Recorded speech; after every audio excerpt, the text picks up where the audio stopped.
छात्रों, आज की कक्षा में हम रैदास के दूसरे पद की व्याख्या करने जा रहे हैं, जिसमें रैदास ने अपने प्रभु को विभिन्न नामों से पुकारते हुए गरीबों का रक्षक कहा है। कवि रैदास जी कहते हैं कि उनके ईश्वर समदर्शी भाव रखते हैं। यहाँ समदर्शी का अर्थ है सभी को एक समान दृष्टि से देखने वाला। तो कवि रैदास के अनुसार उनके दूसरे पद में ऐसी लाल तुझबिन कौन करे, ऐसी लाल तुझबिन कौन करे, अर्थात कवि रैदास जी कहते हैं कि हे ईश्वर, तुम्हारे बिना ऐसा काम कौन कर सकता है। यहाँ लाल ईश्वर को कहा गया है। गरीब निवाजू गोसैया मेरे माथे छत्र धरू, अर्थात कवि रैदास जी कहते हैं कि गरीब निवाजू, क्योंकि आपने मुझ गरीब निवाजू अर्थात ईश्वर कि आपने मुझ गरीब के माथे पर राजाओं के समान छत्र रखा है। जिस तरह से राजा सम्मान रूपी अपने माथे पर छत्र रखते हैं, यानी मुकुट पहनते हैं, उसी तरह ईश्वर ने भी कवि रैदास के माथे पर अपनी भक्ति का छत्र रख दिया है।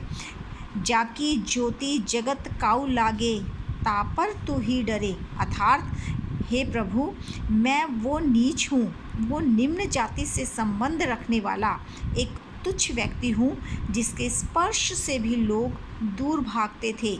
परंतु जब मैंने तुम्हारी भक्ति की तो तुमने मेरा समाज में इतना नाम बढ़ा दिया। नीच ऊंच करे मेरा गोविंद, काहू ते न डरे, अर्थात मेरा गोविंद यानी मेरा ईश्वर कुछ भी कर सकता है। वो ऊंचे को नीच कर सकता है और नीचे को ऊंच कर सकता है, अर्थात वो निम्न जाति के किसी भी व्यक्ति को भरपूर सम्मान दिला सकता है। नामदेव, कबीरू, तिलोचना, सदनु, सैनु तरे, ये सभी जो कवि हैं निम्न जाति से संबंध रखते थे, लेकिन इन सभी ने ईश्वर की आराधना की और जगत में इन्होंने नाम कमाया।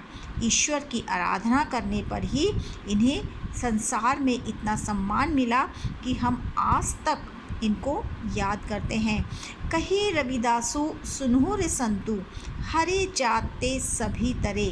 अब कवि रविदास जी कहते हैं कि सुनो रे संत हरिजन, हरिजन यानी कि गरीब लोग जिन्हें हम अछूत कहते हैं, उनके लिए सिर्फ एक ईश्वर ही ऐसे हैं जो उन्हें पार लगा सकते हैं। अतः हम सभी को ईश्वर की भक्ति करनी चाहिए। ईश्वर ही हमारे जग के पालनहार हैं। छात्रों, आशा है तुम्हें यह पद अच्छे से समझ आ गया होगा। धन्यवाद।